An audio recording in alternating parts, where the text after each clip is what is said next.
I'm Dane Reid, wrapping up VO Atlanta 2014. It's been a great conference here in Atlanta. Check me out. Roll the intro.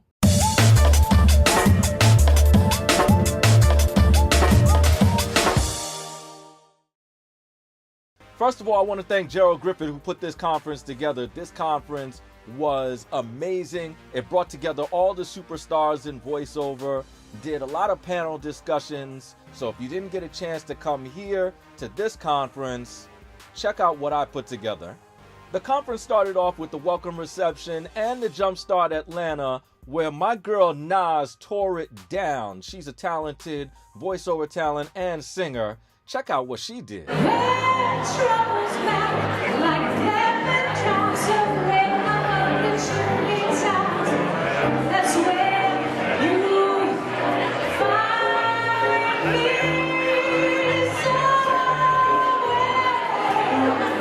From there, Ann Ganguza did live on her Ustream channel the National VO Peeps Meetup, where she interviewed all of the stars that were out to play here at VO Atlanta 2014. She got Joe Cipriano, Rodney Salisbury, my man Joe Lesh. She got Gabrielle Nistico, Bob Bergen, and everybody else, but somehow she missed to interview me. I don't know. Friday morning, it was the keynote with Bob Bergen. You know him as the voice of Porky Pig. Bob did an amazing presentation. Are there any agents in the room? Cool. Keep your hand up if you're happy with your agent. Good. Keep your hand up if you can call your agent at any time you get them on the phone. Keep your hand up if you have a game plan for your agent. Good. But before I could go see Bob, I needed some energy to get started my day, because it was gonna be a long day. So today is my first day at the Voice Convention 2014 Atlanta, and it wouldn't be a good day if I didn't get started with some breakfast. The first thing that I'm gonna go see is Bob Bergen. He's gonna be speaking, and Bob is the voice of Porky Pig, so this is gonna be big. There are gonna be a lot of superstars in the room, and I just can't wait. But first, I gotta get to my breakfast. I got a chance to finally meet Rodney Salisbury, the voice of Zatarans, and he did an amazing job with a commercial primer, helping people to break into commercial work. Well, guess what? We're doing voiceovers. Don't have to memorize the line, right? We get to look at it. Now, we have to be expressive just like we are on stage. We have to be considerate. We have to listen. That's another thing that's really important about voiceover, listening. Not only are you listening to the actor or actress and duo copy, but we have to listen to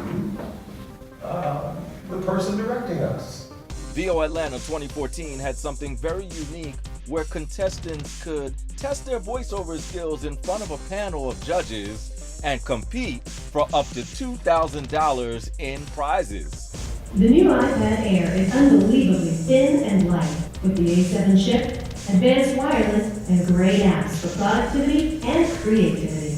iPad Air is simply amazing. But it wasn't all business. Late Friday night, we all hung out and had a good time. We photobombed, we took pictures, we drank, we said things that we probably shouldn't have said. Well, maybe not that part. We had a wild and good time down at the bar in the hotel of the Hilton, and I really got a chance to hang out with some of the greats in voiceover, and it was just good. The next morning, 7 a.m., it was on with Zurich from Physically Fit, the founder of VO Universe. Zurich has been getting himself in shape for the past few years, dropping 50 pounds and looking really great and trying to get the voiceover community to commit their whole bodies to fitness. Voice talent, radio personality, and now certified personal trainer. Personal trainer, wow. And so you gave quite the class this morning. Tell us a little bit about what you've been doing and what you're doing here at VO Atlanta. Well, let me just first say, when I first started my site, Voiceover Universe, one of the reasons I did start it because I was severely overweight. I was 50 pounds heavier. The doctor gave me a crazy diagnosis. So having to wear the mask over my face was Wow. sleep apnea. I woke up one day and I had a dream. And from that point on, I started to live a healthier life. Saturday was also the day that I walked around the hall and saw some of the vendors and some of their offerings. I got a chance to interview Chris Courier from Sennheiser-Neumann, who helped me pick out my next microphone. Also, we saw things like studio bricks and other great ideas for soundproofing in your home and travel. Plus, I picked up my copy of Joe Cipriano's book and, of course, got it autographed. I also had the pleasure of having lunch with Joe, his wife, AJ McKay, and a couple other people that day. Saturday was also the day that there was a big panel discussion where the moderator, Gerald Griffith, asked a question regarding pay-to-play sites versus union, and are pay-to-play sites lowering the expectations in the voiceover world? This is what happened. That is, the one thing that I do hear consistently is that the rates are so, low, and actors are taking them, and you're just, you're setting the bar so low for our industry.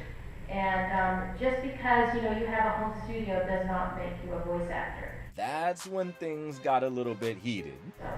Well, that's why the union sets minimums, so that there is a rate that has been determined that's appropriate for a professional actor to do the job. To prostitute yourself, that's like, I don't know, we refer to them as bottom feeders, people who are in the audition process and say they're offering $150, and they let the client know, well, you know what, I'll do that for $100. And then they book it and they think, wow, see what I did. But really, you are hurting the industry, and you're also saying a lot about how you feel about your own talent. You have to create standards for yourself. You have to have a quality of character that is going to say, you know what, I lost out on that $150 job to a guy that accepted $100, and you know what, I can live with myself. Stephanie Cicerelli from Voices.com defended online casting as a way for people to break into the industry without necessarily being in unions. It sounds to me like this discussion is really about money and people valuing what they do. Because it can happen, the undercutting virus or kind of pandemic, it can happen anywhere with anybody. There are plumbers who probably undercut other plumbers, and there are hairdressers who charge less than other hairdressers, and there's a place to get your business cards printed for cheap versus the, get a letterpress version done somewhere. I want you to know that there are people on our website who we have paid out $100,000 to over the course of their membership. And they are top of the line. There are people who work with big companies, like the U.S. Army. There's all kinds of CBS, I believe ABC, NBC, just any number of clients that are on there. I mean, they speak for themselves. But the other panel members fired back, and they disagreed vehemently. You have to decide in life what you stand for and what you really want. And when you rise up to the level and the standards you set for yourself, I believe a lot in the universe. I believe energetically opportunities and things come your way when you have the highest of intentions. There have been a few times where I have used a pay-to-play site to cast. You idiot! In the end, we all got a chance to decide for ourselves what's better for us, your union or online casting. Many industries, not voiceover, but many other industries have shifted models over the years, right? Dating sites are huge. Were dating sites around 20 years ago? No.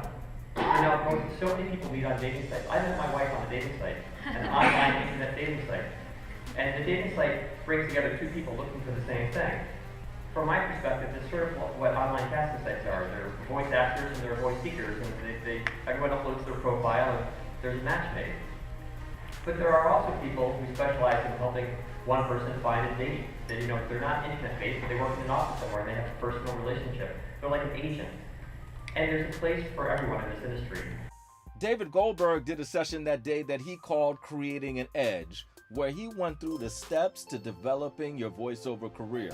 Find something and build your business around it. And like I said, remain relevant. And don't be concerned that in 10 years you say, you know what I did specialize in is no longer relevant.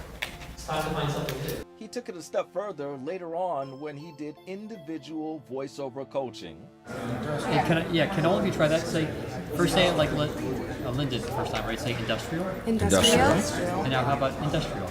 Industrial. Excellent. Try just the beginning. Now, Sunday was the last day. It was kind of like a half day. Like the last day of school when you tell everybody goodbye. Gerald served us all breakfast, brought us into the main banquet hall, and Joe Lesh, my homie, the notorious J.O.E., shut it down and closed down the ceremony. When Rodney Salisbury's name was called, Rodney did something absolutely amazing that I wish that I caught on videotape from the beginning. But this just about sums up VO Atlanta 2014. I look forward to next time, next year. It's the time we're gonna say we love you. If you are at VO Atlanta 2014, please leave a comment below about your favorite moments. Certainly, I'm just one guy and I couldn't be everywhere, but there are moments in the conference that I wish I could have shared with you. Also, what do you look forward to next year at VO Atlanta 2015? And finally, if you haven't subscribed to my page, you gotta subscribe right here, somewhere around here. Because that's how you keep seeing new videos of me, my interviews, my travels, everything voiceover Dane Reid. I'm Dane Reid, and I'm gone.